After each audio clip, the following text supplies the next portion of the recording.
Hey, John here from JON'S Do It Yourself. In 2015, I had a friend that was retiring from the Navy, and he was from Texas and a huge Dallas Cowboy fan. And he asked me if I would build his shadowbox. And of course, he wanted it in the shape of Texas. Now, I had never done anything like that before, but I thought it sounded like a challenge, so I took it on.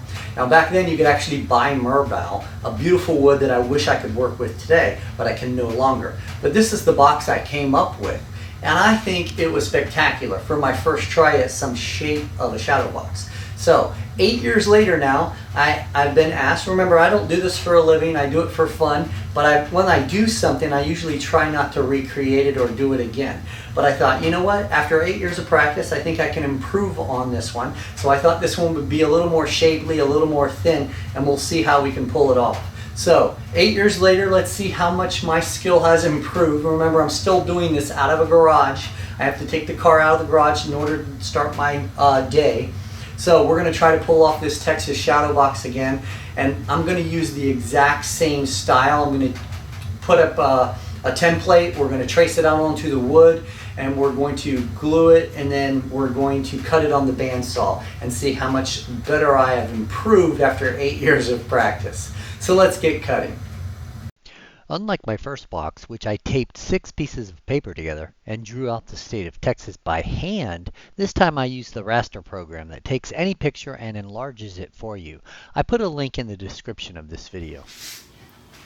Okay, so what I want to do here is I want to come up and come across here, but I want it to be straight. So when we tie in here, we go from here to here. It'll be easier than trying to get an angle. Think about while you're tying in with pocket jigs. So what you want to do is you want to tie in correctly.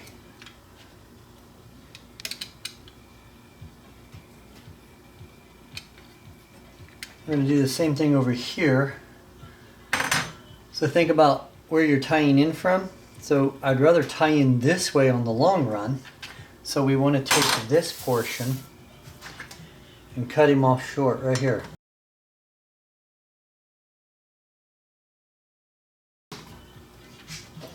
Okay, so now you have the top of Texas, and we have to figure out how do we get this area into our board. We are going to see how much of this we can get. If we just do to here, then we can probably slide this over, share the board with the rest. See if we can squeeze this portion into here. So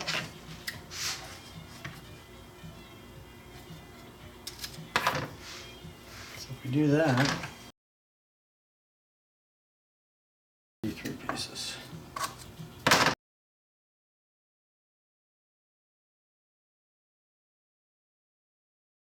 So now that we have our lay down, let's glue our boards together. Nothing new here, just put down the glue, spread it out to ensure all of the surface is covered, and then clamp it tightly together.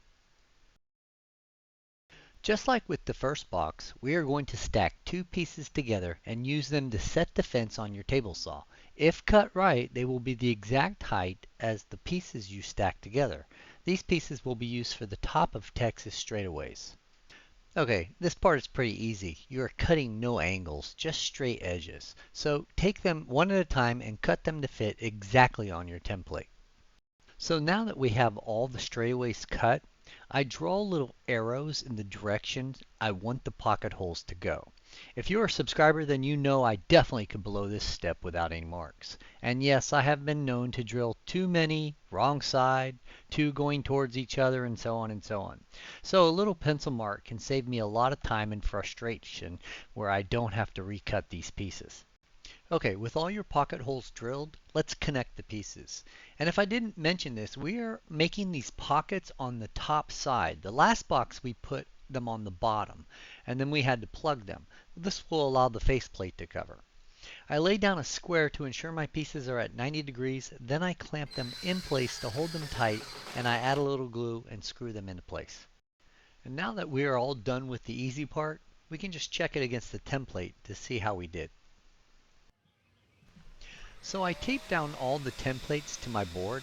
Now I am just going to cut them out. I love this part, and yes, you can do this with a jigsaw. Just make sure you have a longer blade. But first, I do a rough cut and separate all my pieces. This will allow me to maneuver, bend, and get the right angle without the rest of the board getting in the way. Now, what I'm going to do here is make a bunch of relief cuts. Mahogany is hardwood, and I did not want to change my blade to a smaller one and have it get dull quicker. I wanted to stay with the 1/4 inch, so I cut multiple relief cuts right up to the template.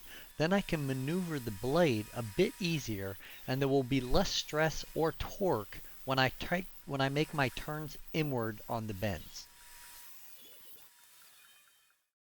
For the ends where we will be joining the pieces together, do not use the bandsaw. We want a seamless connection, so take it to your miter saw, or like we did with the first box, take it to the table saw. And yes, I know how dangerous it is to wear gloves when cutting, so you can save your safety comments. It's an old video.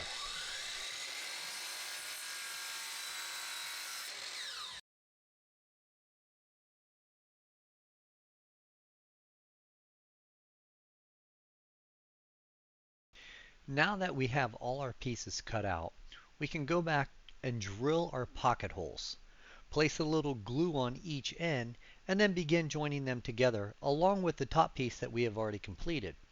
Now you can notice that when we took the time to figure out which direction the pockets would be going in, it made this step so much easier because we were not at this stage struggling to figure out how we were going to make the pocket holes stay inside the borders. Now that your frame is put together, we can start the internal sanding. Take a stick and attach some paper. This will let you get in those tight areas more easily. After that is accomplished, you can sand the rest of the interior by any means possible. Here I use an oscillating spindle sander. I will go all the way around the interior of the frame and pay special attention to the relief cuts that are still showing. With this sander, they are quickly removed. For the outside perimeter of the frame, take some 60 grit and just do a once over and remove all the imperfections. Remember not to waste too much time here on this because once we attach the faceplate, we will sand the outside with our 3-step process. I wanted to do my best to conserve wood, so I'm going to see if I can get the entire faceplate built out of one piece of wood. So I ripped this board perfectly in half before I started my next step. This will give me double the wood, but I intended to make this faceplate thin anyway, so either way I was going to have to cut at least one board in half. This next step is pretty easy. It's called Make the Frame Fit. I lay my first piece under the frame and then I cover as much as the frame is possible. I take a square and after getting the board in place, I draw a line across the board. I take it to the miter saw and I simply cut my line that I just drew. Now we are going to place that piece back in position and keep repeating this process. Use your large pieces to get as much of the top and bottom of the box covered in one piece as possible. Then just keep cutting and taking the remaining pieces and make them fit until the entire frame is covered. Now this is very important. Remember what direction the grain of your wood is going. Ensure when you cut your pieces that you are cutting them to fit, so placing them on the frame, they all have the grain going in the same direction. If you fail to do this, it will be very noticeable, and I promise you, you probably won't like the result. Next I grab a Sharpie and I draw lines on all the pieces to help me align them back up after I move them to the gluing rack. Don't skip this step. And during this step, I even go as far as to number all the boards 1 through 6 in a clockwise motion. That'll help me set it up too. The numbers will also help me with the orientation of the boards. And before I remove the frame, I trace the inside and outside perimeter directly onto the faceplate. So now just glue your faceplate together. Remember to use your finger and spread the glue to ensure all of the edge has glue on it. You don't want any bare wood and just assume it's going to squeeze into it. Then clamp over the joints so they stay flush with each other at the joint. Then before you apply any real pressure, place a piece of wood over the distance of the boards. This will keep them from buckling when you crank down on the big clamps. And because this faceplate is so thin, I will allow at least 2 hours before I continue with the other side. Now remember, there is a difference between wood glue drying and curing. And drying usually takes a little over an hour, but curing is clearly about 24 hours.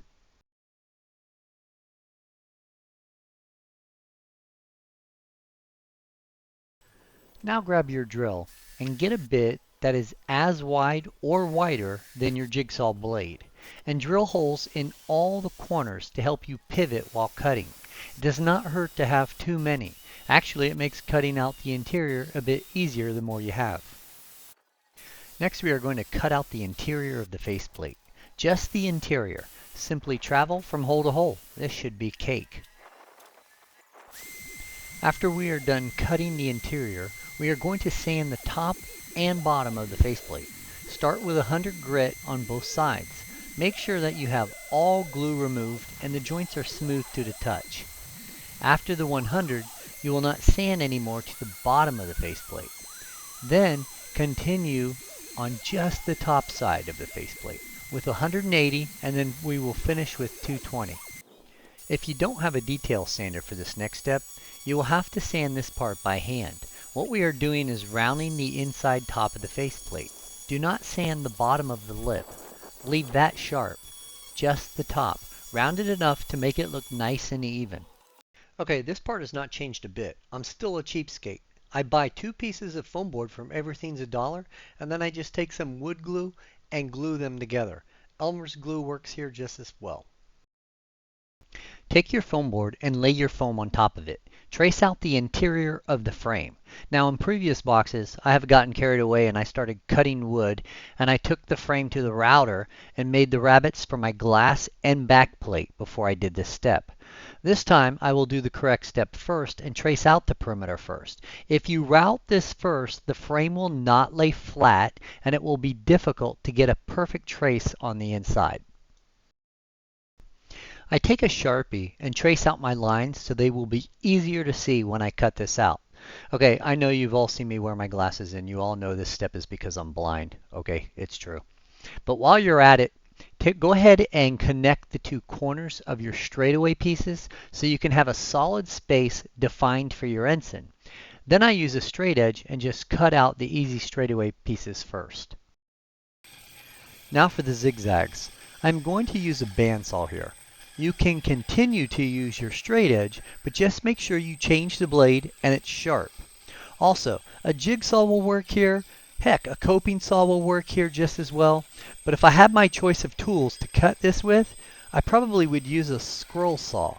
But I guess that tool will have to wait until I get to 20,000 subscribers. Okay, now that we have the display board cut to size and it fits, we can move on to routing out the rabbet for the backplate and the glass. I take a router bit that will take half the width of the board away. That should leave me with enough to attach my faceplate and leave enough support for the backplate and glass.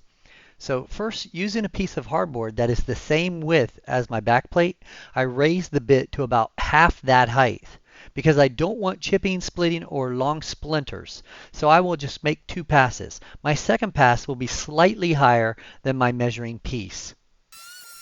Just remember that when you are routing without the fence and around an object, it is easy to end up going in the wrong direction. So make sure you rotate the box appropriately in the correct feed direction when cutting your first lip. It's easy to get turned around and end up cutting against the feed direction, so pay attention to this.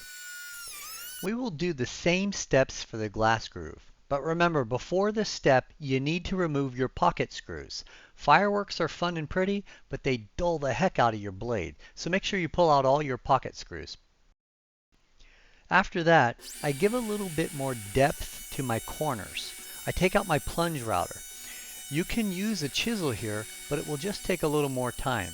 So just make sure that you have ample space for your plate, your back plate, and your glass to sit in. Now that your rabbets are complete, Lay your plexiglass over the frame, and if you feel you need to secure it down, do that now so it will not slide around. But simply take a Sharpie and trace out your freshly cut rabbet line. So that should give you an extra ½ inch inside the frame. Now take your plexiglass to the bandsaw or the jigsaw and go ahead and cut out your trace. Okay, here is a step I never forget now. It only takes once to make this mistake, and you will always remember it because it's a showstopper. And you won't realize you have made it until it's too late. Once your plexiglass has a good snug fit, take a straight edge and go around and make sure the plexiglass lays completely under the lip of the box. If your straight edge is not flush everywhere, then you might have an issue when you go to attach your faceplate. And besides not getting a secure bond, you will have a noticeable gap on the side of your box that will be difficult to hide. So it will be easier to reroute now the area than it will be to run into this situation later. I left this in here, but that's exactly what happened. Pay attention. I actually catch a small area that I think might give me an issue. So that's what I did here. I took it back to the router, but I won't bore you with my quick fix. So tracing out the back plate is really easy because it's the exact duplicate of the plexiglass. I simply lay down my plexiglass and trace it out. All the work has been done. So now just cut out your back plate. Nothing really different here. You're just going to cut out your back plate the same way you cut out your plexiglass. As you can see here, one of my standard changes on all my boxes now is I no longer use thin birch plywood. I now use tempered hardboard. Now I'm going to cut the crossbar for the ensign. This will divide the foam board from the ensign housing. First I take a piece of wood and I lay it into the rabbet. From there I measure down to that wood and up to the plexiglass rabbet. This measurement will be the height of your crossbar. I lift the frame up so I can place the crossbar at the appropriate angle under the frame. And then I mark the piece with the flush edge of the frame. This will give me a nice tight fit when I'm complete. Then cut your piece on the miter saw.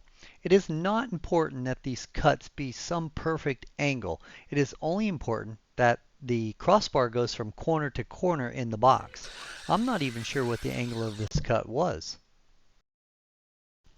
Place some glue on your crossbar and staple it into place. Remember, when you're stapling near the base of the piece, that will be outside and below the ensign. In other words, place your staple where it will be covered by the foam board. So only one and low enough to know it will be covered by foam board. The top of the crossbar will be covered by the flag no matter where you put in your staple, so you're good there. Now lay your foam board under the frame and trace out the crossbar to ensure your fit remains tight. With a straight edge, cut to the left of your line and completely remove the head of Texas. With that complete, you can felt your foam board. After many shadow boxes, I have now only one way I felt a foam board, and that is to lay down my Elmer's glue, lay the felt on the glue, flip over, make relief cuts at the curves and bends, and tape the foam board to the back. I'd say after over 100 boxes, I can honestly say that this is the best way, and it makes the owner very happy when all he or she has to do is press in the shadows because of this type of display we have provided. Okay, let's get that faceplate stained and ready to attach. Things are starting to shape up now. First, I take a damp cloth and I wipe down the area I'm about to stain. This does two things. One, it removes any excess dust that I have maybe left over on the board from sanding. And second, it opens up the pores of the wood and allows for better stain absorption. I am going to use dark mahogany gel stain here. And like always, I simply rub it on with a paper towel. While I have the stain out, I am going to stain the frame as well. Remember, you just need to stain the inside of the frame at this point. Do not stain the top or the sides. The sides we're going to trim away again once we start trimming the faceplate, and then we'll have to resand them together. The top needs to have a kind of a rough edge so you can get a good bond with the faceplate. And if we do get sand, or if we do get stain on it, we'll go ahead and sand it away. With the stain dry on your faceplate, you can lay your frame on it and trace out the perimeter. Give yourself a ½ inch buffer around the frame. Take some 60 grit sandpaper and rough up the top lip of your frame. Remove any stain and make sure it is basically even all the way around the joints. Now go cut out the traced outline of your faceplate that you just made. This does not have to be perfect. You just don't want to cut inside the lines. Now I was ready to attach my faceplate, and you all know I never edit out my mistakes, so I will go through this quickly, but I wanted you to see it. At this point I was cruising along and I thought all was looking great. I laid in my plexiglass and then I put down a bead of glue around the perimeter and smoothed it out. I laid down the faceplate. I wanted to get a bit of the plastic pulled from under the faceplate to make removing it easier, and that's when I realized I had not pulled the plastic protective cover from the underside of the plexiglass. Yeah, not too bright. So I had to pull it up, and in the process of removing the protection, I got glue all over. So I eventually just removed both sides of the protective plastic, cleaned the plexiglass, and moved on. Dangerous to remove it this early, yes, but I will protect it. The second time around, I had no plexiglass protection on either side, so I did move with a little caution. I grabbed a few strips to place between the faceplate and the clamps. This is so I would not create any pressure dings on the faceplate when I cranked them down tight. And then I covered as much of the faceplate, applying pressure where I could. And remember where I always say in all my videos, if you need to go to your neighbors to borrow clamps, this is the time to do it. Don't lay down your glue until you know you've got enough clamps to finish this job. So now that the faceplate was on, I was a little worried that I might scratch the plexiglass while I was working with it, so I decided to create my own protective covering. And all I did was cut up a few pieces of construction paper, slid them under the lip, and then actually taped them together. Then I took some painter's tape and I covered the faceplate to protect it from scratches. Before I used my trim bit to make the faceplate flush with the edge, I wanted to trim away most of the excess with the bandsaw. I leave on 1/4 inch. This will be easy work for my trim bit, and it will also allow me to avoid any splintering by taking off too much at once. I stated at the intro of this video that I thought the original box was easier. This was one of the reasons. As you can see in the smaller video, I cut out the outside frame at the same time as the faceplate, and it worked great. My trim bit makes easy work of the small lip left over after trimming it with the bandsaw.